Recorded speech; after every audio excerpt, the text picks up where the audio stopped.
Prabhupada, Prabhupada, Jaya Jaya Prabhupada.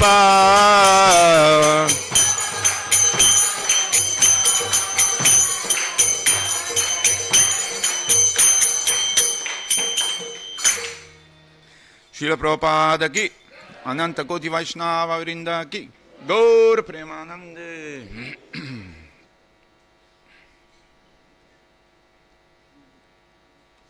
Hare Krishna, everybody. So I'm very happy to be with you in this wonderful temple in Sydney. Very enthusiastic devotee. Today, a very auspicious day, is Ram's birthday. So it's a big festival and celebration. And I feel very blessed to be with all of you today. I'm from Mayapur. My name is Ganga Pr. And I'm from Italy actually, but I joined in Mayapur.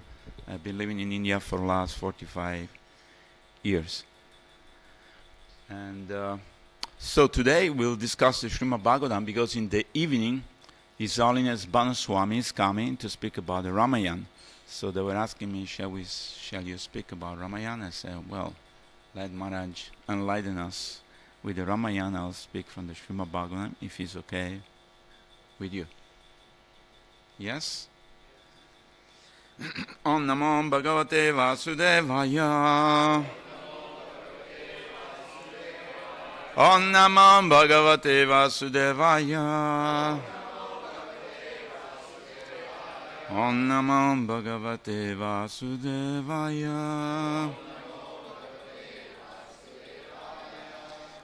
So today we are reading chapter 4 canto, chapter 7, text 1 and 2. We didn't write it on the board, so I'll just read the Sanskrit and then we'll go on. Maitreya uvacha ityajena nunitena bhavena paritushyataha abhayadai mahabaho prahasya shruyanamiti. Translation: The great sage Maitreya said, O might-armed Vidura, Lord Shiva, being thus pacified by the words of Lord Brahma, spoke as follows in answer to Lord Brahma's request. Text 2, which has also purport. Mahadeva uvacha Nagam praje sabalanam Varnaye nanuchintaye Devamaya bibhutanam Dandastatra dritomaya. Translation: Lord Shiva said, my dear father, Brahma, I do not mind the offense created by the demigods, because these demigods are childish and less intelligent. I do not take a serious view of their offense, and I have punished them only in order to right them. Purport: there are two types of punishment. One is that which conqueror imposes on an enemy, and the other is like that a father imposes on his son. There is a gulf of difference between these two kinds of punishment.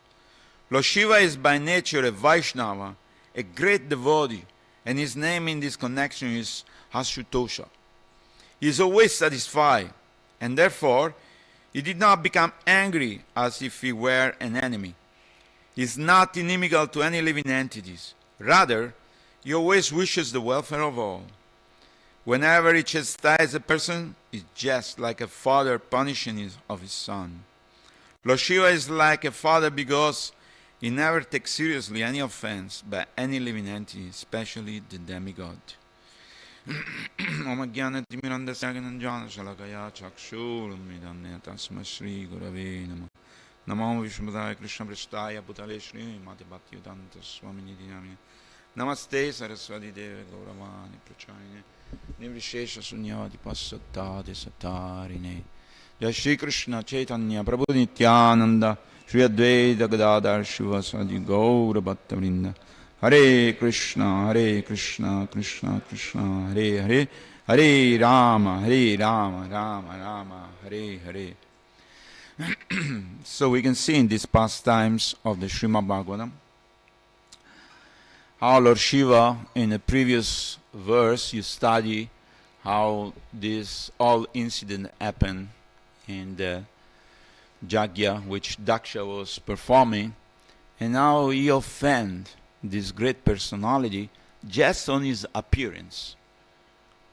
Although Lord Shiva told his wife, please do not go to this sacrifice, it will be not very nice for you, because when they will do something you will not be happy. But somehow or another she didn't listen, and she had a great desire to spend time with her family, especially the sister and the father and everybody else. So we can see how by offending a great Vaishnava, then nothing good can come.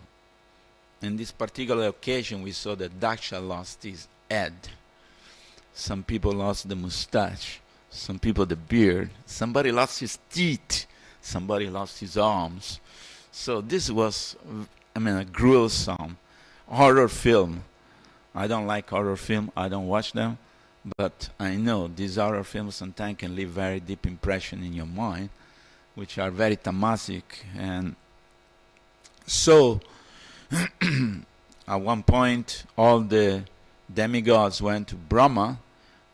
Lord Brahma and Lord Vishnu did not go there because they're Trikalagya. They can see the future, the past, and the present, so they knew that something's going to happen.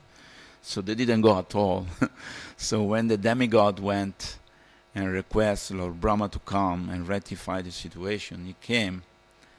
And here we have this particular sloga where Lord Shiva is explaining that,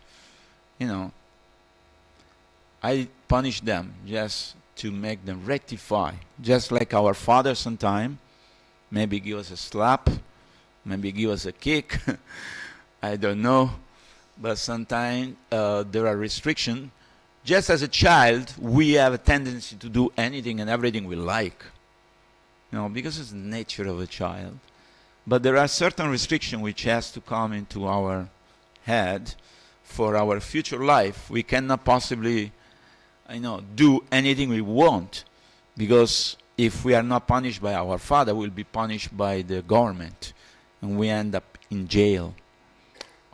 So this is very important. There is a Srila Prabhupada is telling the story how this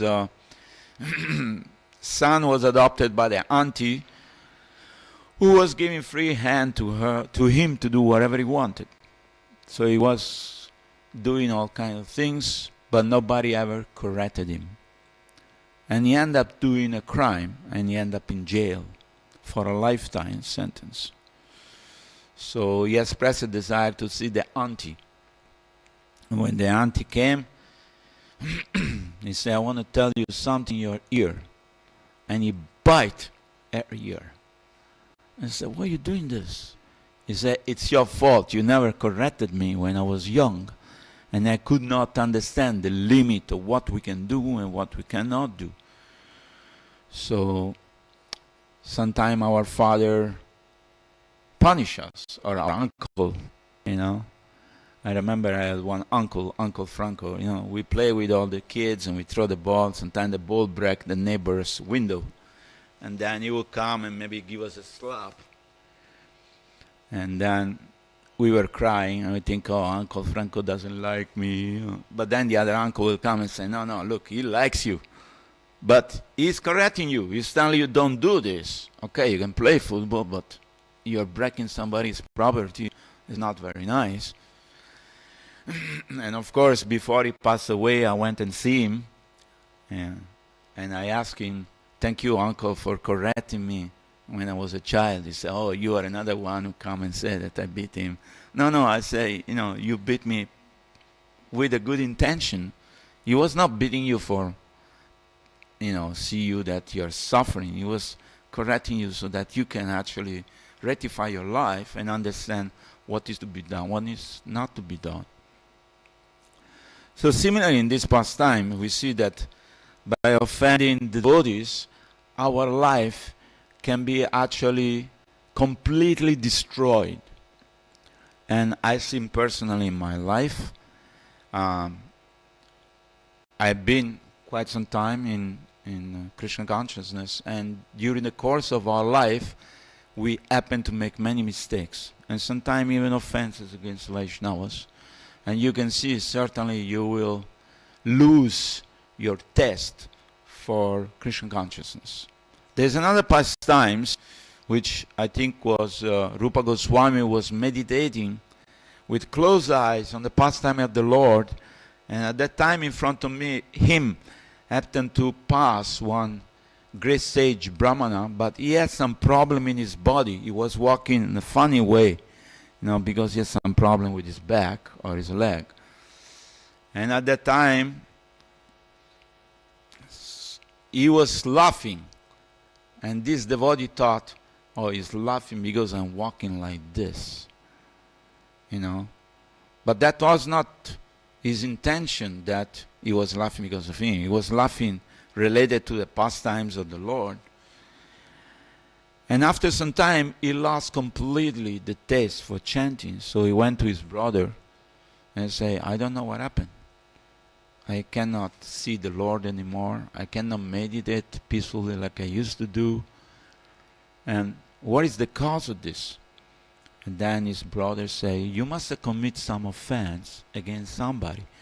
But he say, I cannot remember. I cannot recollect. I did not purposely offend anybody. I did not purposely got into argument with anybody.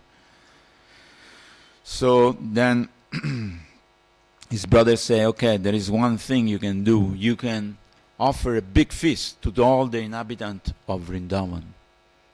And the person who will not come is the person you offended. Of course, at that time, there were not thousands of people in Vrindavan. We're talking about 500 years ago. So they organized a big feast, and he saw that this particular devotee did not come. So he noticed, okay, this must be the devotee I offended. So he went to him with all humility, pay obeisance to him. He touched his feet and said, please, knowingly or unknowingly, if I committed some offense against you, please do forgive me. And he said, yes, I was walking in front of you, and you start laughing like a madman because I am walking in a funny way. And he said, please, that was not what appeared to be to you, because this was in my meditation, but nevertheless, please do forgive me. And he forgave him. So he could regain back the taste for chanting the holy name. So in association of devotee, we must be super careful always to respect everybody, because everybody is trying to be Krishna conscious, is trying to make advancement, and in our society we have all strata of people, from the simple people to the most advanced and elevated.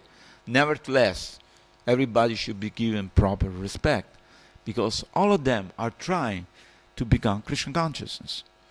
And also there are different stages, Kanista Adhikari, Madhyama Adhikari, Uttama Adhikari, and there are different levels, from Shraddha to Prema, different stages. So nevertheless, we never, ever want to offend a devotees of the Lord. Because Lord Krishna says that if you offend me, I have no problem. But if you offend my devotee, I become very, very upset. The devotees are very dear to the Lord. We can see in the pastime of Prahlad how Hiranyakashipu wanted to kill his own son. And then what happened? The Lord appears in Shingadev to protect him.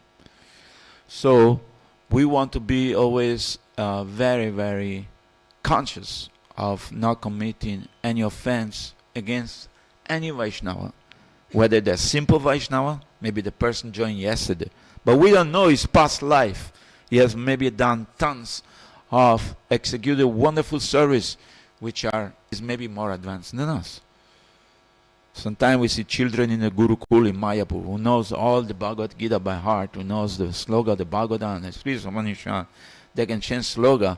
He's only 10 years old, and when I see them, I say, I'm stupid. How is possible? This kid is 10 years old, and he knows much more than me. And so the understanding is that people after life, if we have not completed reached that devotion of reaching prema and going back to God, that we come back in a family of the Vaishnavas to continue our journey in spiritual life. So we do not know. We can only see a small portion of people's, their appearance, their dress, but we don't know their previous life. So we should respect everybody accordingly so that we can always progress very nicely in spiritual life. Because this offense, there are different levels of offenses, of course. It says there is jiva aparad, against any living entity. If we walk in the street, we are not seeing like Raugana where we step. Maybe we are killing some ant, right? By breathing, some bugs comes in our mouth and we spit it. There are different offenses against different things. There is jiva aparad, there is dhamma aparad, there is Vaishnava aparad. There are many different levels. So we have to be conscious as devotee to respect everybody accordingly, because everybody is part and parcel of Krishna. We are all his son and daughter. And Krishna loves us unconditionally. We don't think, oh, this guy is a karmi, he doesn't know anything about Krishna, so I don't need to respect him. No.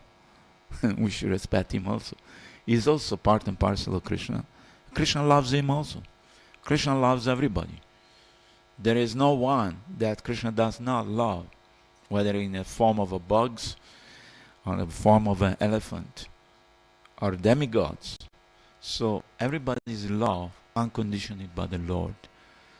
So devotees are very careful not to commit any offense. You know, of course, in the material world, somebody can be a thief, can escape the police, but we cannot escape the law of the Lord, which comes in the form of karma. So we have to be very super conscious that we deal with devotee accordingly.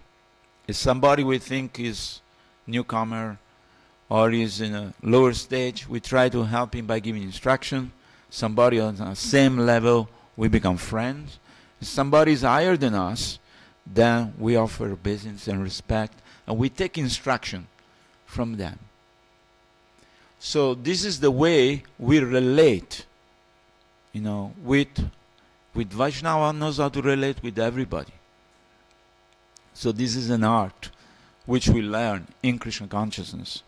And this can safeguard us in our spiritual life. It says that once the seeds is planted in our heart, it's like a small tiny plant. And then we have to protect, like a gardener, this plant in order to grow properly. So this plant will go all the way. It will take us to Goloka Vrindavan. But we have to be careful to nourish the plant, to make sure that the sun takes, the sun is illuminating this plant. So this chanting is very important. The relationship with the Vaishnava is very important. And all the process of devotional service are very, very powerful for us. So we are here. Srila Prabhupada say, ISKCON is like a school, or we can say like a hospital. We are coming here, we are diseased. What is our disease? Ignorance. Millions of lifetimes we spend in this material world, from Brahmaloka to the lower planetary system, try to enjoy ourselves, the pleasure, but we fail. Because we become old, we become sick, and we die. And every time we are trying. Now this time I will be successful. This time I will make it. I will be happy. But every time we fail. So this Krishna consciousness is giving us opportunity to reform ourselves. And in the end of this life, I mean, even in this lifetime, you can see the devotees are singing and dancing ecstatically. Because devotional service is very joyfully performed. Susukam kartum avyayam.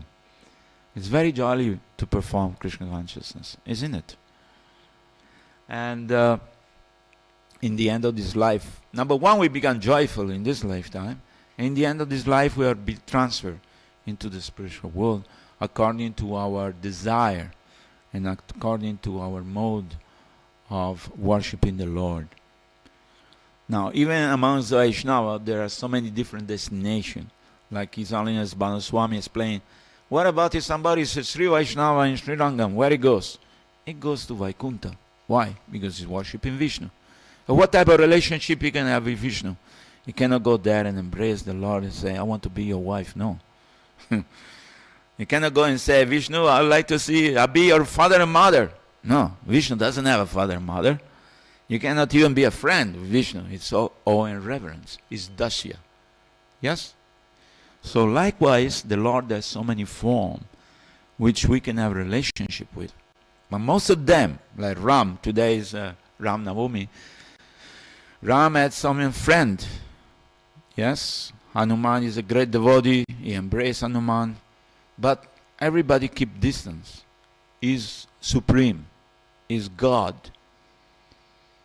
And he's ekapati. No one can go and say, oh, I wish I can be your wife. No, I have only one wife, Sita.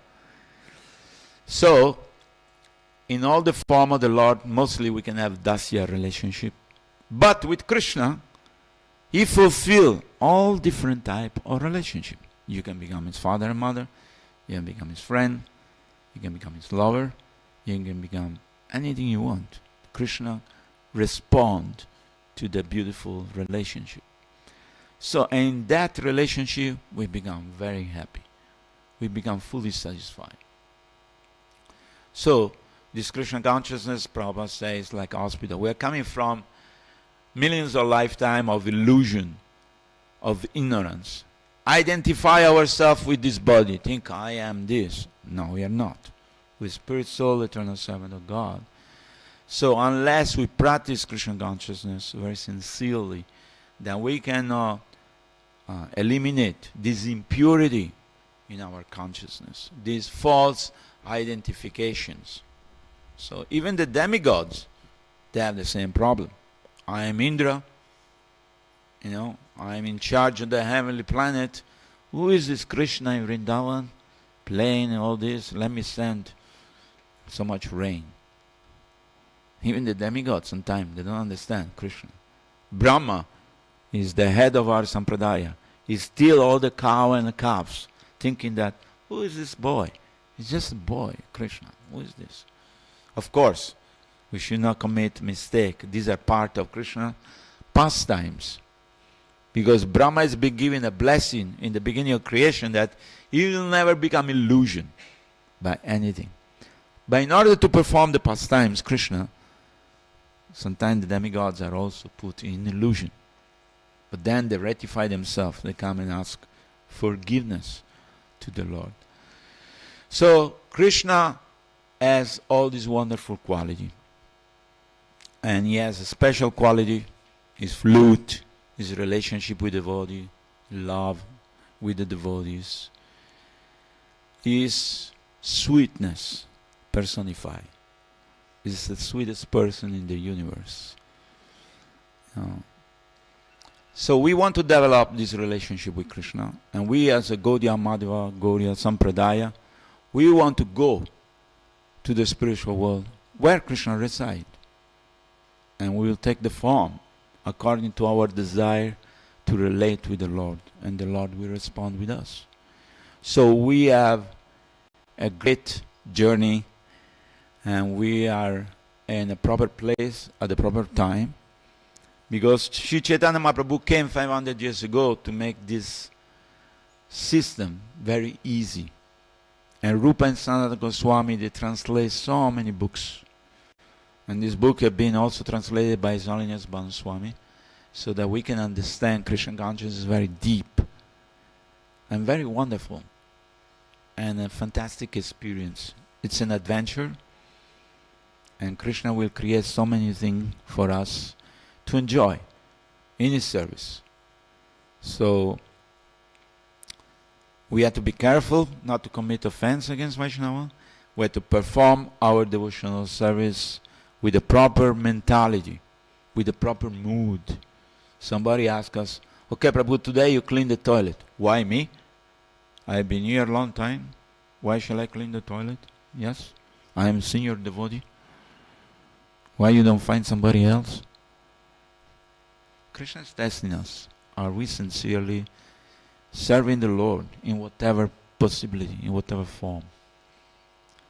So we should be, favorable attitude. Yes, my Lord, I am your servant in your place, and I'm willing to do anything which pleases you, including cleaning the toilet.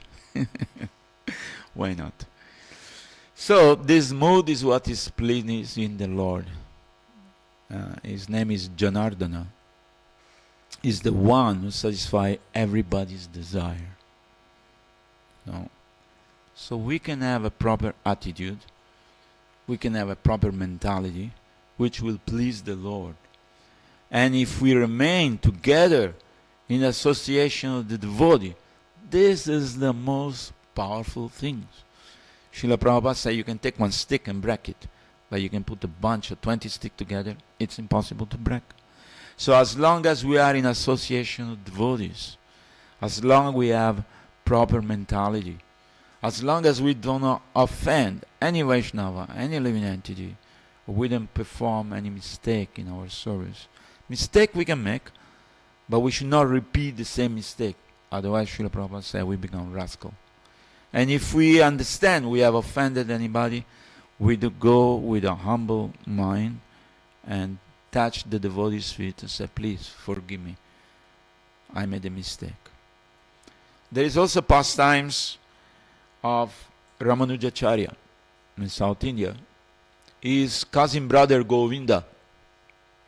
One day all the devotees came and complained to Ramanuja. They say, your cousin Govinda is sitting outside the prostitute house.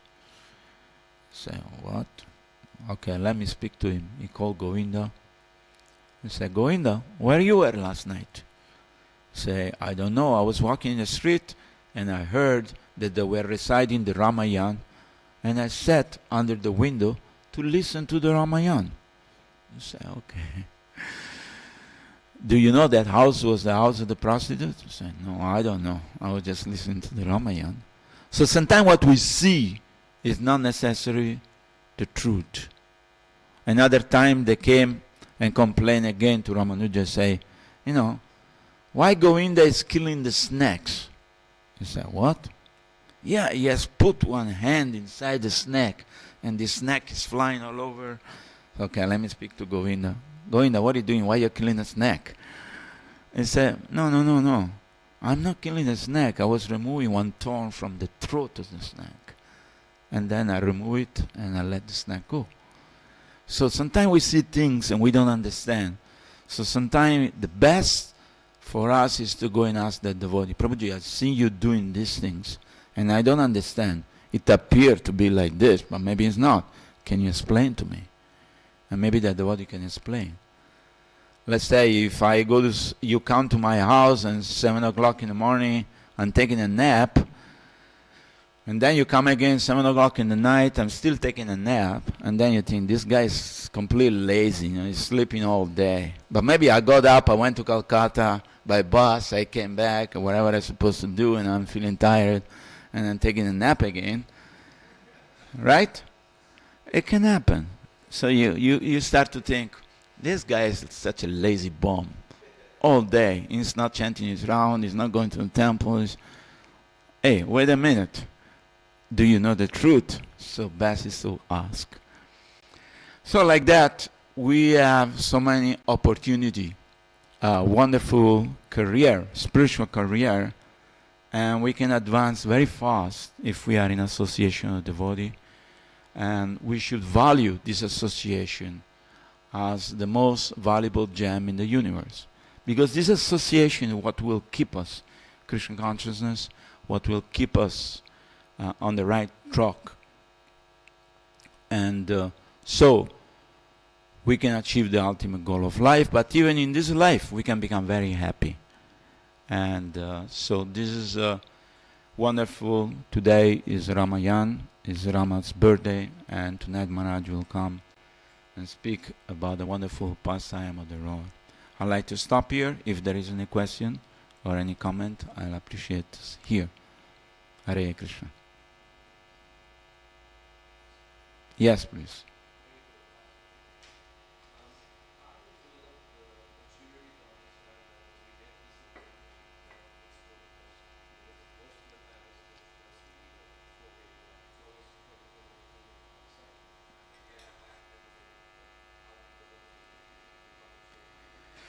Well, it takes some time, I guess, as you become old and you spend time with the devotee, and then you become mature, just like children, you know, they're growing and they're making so many mistakes, or the small kids, they fall down so many times, but the parents always pick them up and say, oh, you'll walk one day.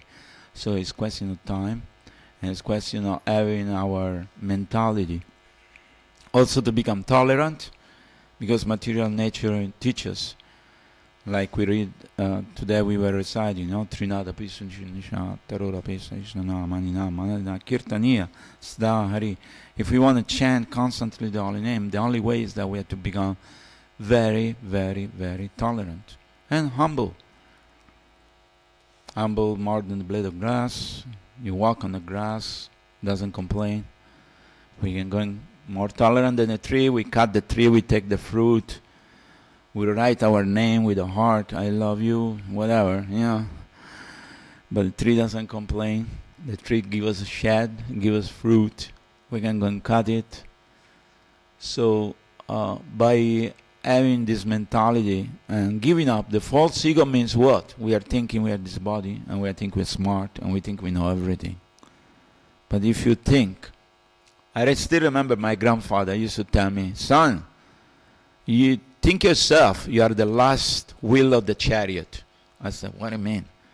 It means you stay in the back and, don't be proud of thinking that you know something. Because there is always possibility of learning until the end of your very life. If we have an open mind, we can learn every day something. And we can enrich our consciousness with that. If you think, okay, I know. Knowing is one thing, but becoming wise is an application of that knowledge. Maybe I know so many sloka, I know Sanskrit, I know by heart Bhagavatam, but do I apply this knowledge in my practical life? And that's what we should do. And the ego will become destroyed as we chant Hare Krishna. And happiness will appear in our heart. And if we remain in the frame of mind of being humble, simple, and meditative, how can I learn from everything? How can I learn from everybody? In fact, sometimes Krishna sends messenger to you in the form of people who are not even devotees. Maybe you are distributing books, and somebody tells you something which rings into your mind. You say, oh, this guy knows this, why is he telling me this? Sometimes people chastise us also. We can take it in a humble way as a message of the Lord. Thank you very much. We don't say, hey, you don't know who I am. I'm a Pandit. I know this, I know that. No. Take it in a humble way. That way our false ego can dissolve and we can progress in spiritual life. Does this answer your question? Yes, Prabhuji.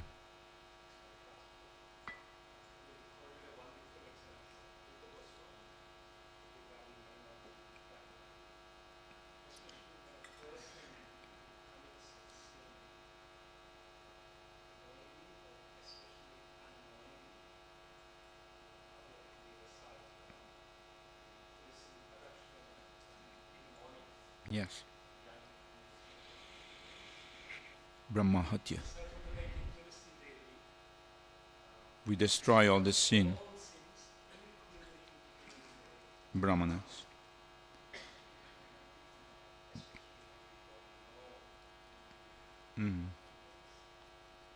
But you know, this is a different things. Sin is different from offenses. We should make a discrimination here. Sin is when we are doing something which is against the universal law.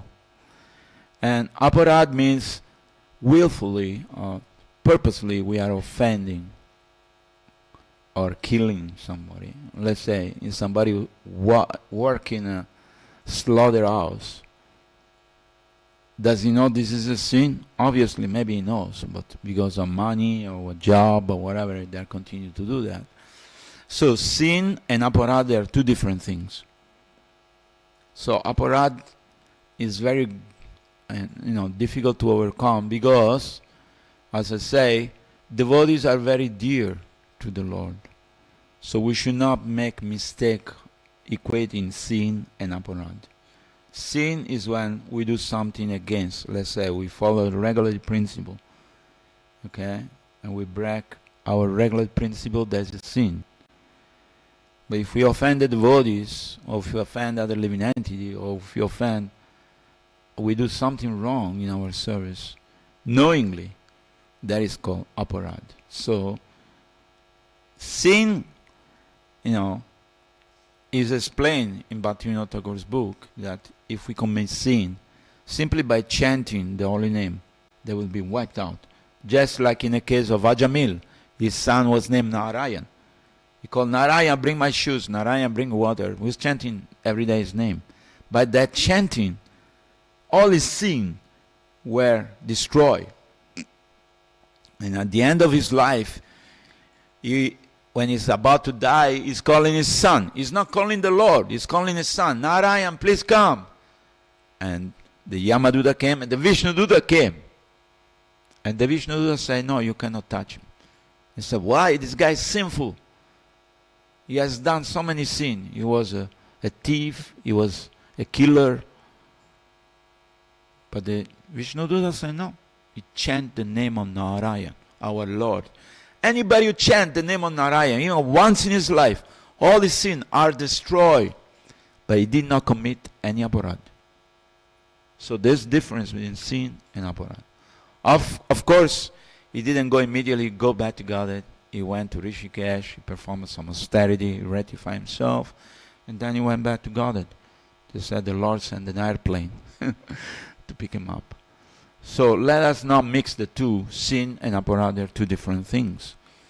So we should not purposely offend the devotees. And we should we should become free from sin. Because sin is what? Papa. Papa is what is keeping us, with a chain in this material world. The desire to commit sin. So we are following the principle. We are following the process of bhakti. The devotee becomes sinless because they're chanting the holy name of the Lord. Does this answer your question? Yes, one more.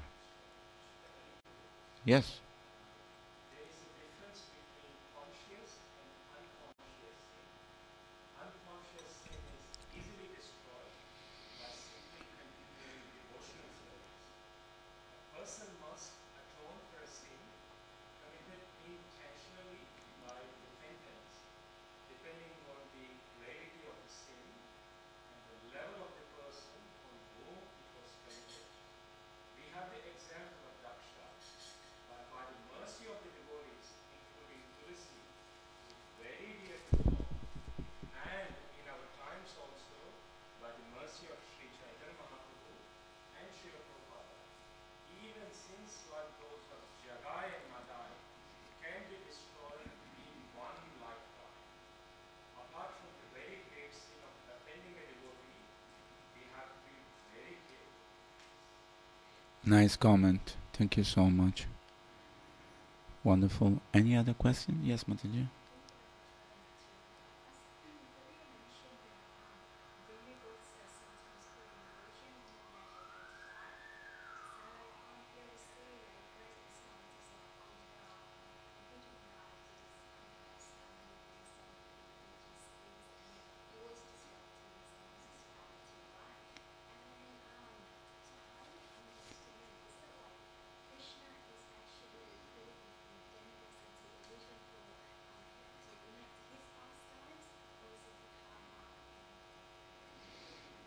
Yeah, Krishna not directly is putting these people in illusion, but there is Yoga Maya, which put them into some kind of illusion in order to perform the pastime of the Lord. And so these demigods, we should never offend them also, because they're much higher. They're also devotee, and they're much higher personality than us. So we should never think, oh, Brahma, ran after his own daughter is useless, or he did this, he did that, or Shiva ran after Mohini Murti. So many pastimes. So we should never criticize them, because these are part of these pastimes of the Lord. So Yoga Maya personally takes over and make it happen. That's the way we understand. So we don't criticize them, but we appreciate the Lord for performing these wonderful pastimes. Even, they're demigods or whatever they are, then the Lord always show His supremacy and also show His mercy, because when Krishna is killing Putana, she becomes like a mother in the spiritual world. Sishupala was offending constantly Krishna. He was constantly meditating on Krishna and saying all bad things from morning to night. But when Krishna killed him with his Sudarshan Chakra, everybody saw the light coming out of his body, entering into the body of the Lord. So the Lord performing his pastimes, these are the way he showed the mercy also to this, Rakshasas or, demons, And so it happened because the Lord has this desire. When the Lord fight with Hiranyakashipu, he wanted to sport like a cat and a rat. Sometimes he let him go, then catch him, then he let him go, then he catch him. And he's angry, Even the demigods are bewildered, say, oh, we never saw, the Lord in such a very hot mood. And they ask Lakshmi, can you go and please do something? Say, no, I'm scared. I never saw my Lord in this format. But then they ask Prahlad. They say, Prahlad, he appeared because of you. You go. He say, yes, I will go. He was not fearful. He sees the Lord and say, oh, he loves me. So we understand properly that the pastimes are there to enhance the pleasure of the Lord. And Yoga Maya work. There's a beautiful pastimes of how Ekadasi came when the Lord went and take rest in a cave, and this demon come and want to attack him. From the body of the Lord, Ekadasi come out, and she completely destroyed this demon. When the Lord wake up, he said, oh, who are you? He said, my Lord, I came from your body to protect you. And, and then the Lord gives the name Ekadasi, So the Lord sometimes appear. He has unlimited potency, that we cannot understand. But the Lord is there and He does everything for the benefit of everybody. Hare Krishna. Yes, Prabhuji. Another problem.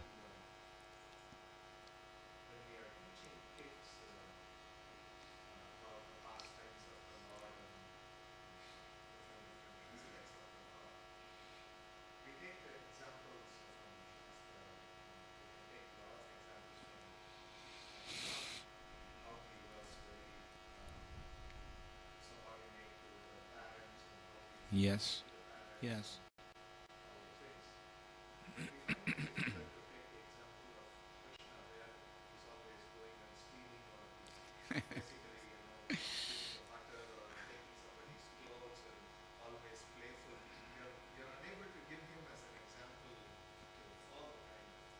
Of course, yes. Yeah, actually, it says the Ramayan we can follow Ram 100% because he came in a human form to show the perfect human as a king. So we can actually follow Ram. It's difficult to follow Krishna. Yeah, because Krishna is very naughty and does all kind of things. And so we can teach the story as we read them in Krishna book, but we cannot tell them imitate Krishna, of course. Sometimes Krishna go to Mother Jasoda and say, Mother just said, why are you so dirty? Oh, because I was Vara, in my previous incarnation. And Balaram comes in and say, yeah, it's true, when he comes here as Krishna, I come as Balaram. When he comes as this, I come as that. He said, Mother just take a stick and say, okay, why all the avatar take birth in my house? I'm going to beat you like anything if you don't go wash yourself. But that's the love and relationship of the devotees with the Lord. But nevertheless, Bhakti Siddhanta Saraswati Goswami Maharaj said that if we read every day one pastime of the Lord, will completely destroy the propensity of offending devotees, or envy, or lust, and greed, and all these things. So each pastime is connected with elimination or purification of our consciousness. So we can read the book, or we can tell the story, and we can say, okay, don't be like Krishna, okay? We have plenty of butter. Whenever you want, you ask Mama, she will give you. But it's the nature of the children to be naughty, so we should have some leeway. You cannot put them, inside a room and say study with a handcuff. So, as a father and mother, we should be tolerant, let the children be children, and teach them to be Krishna conscious at the same time. Does this answer your question? Okay. Any other question? Any other comment? Jai Srila Prabhupada ki, Ananta Koti Vaishnava Vrinda ki, Jai Shri Ram ki, Gaur Premanande, Hari Hari Bol. Thank you very much. Hare Krishna.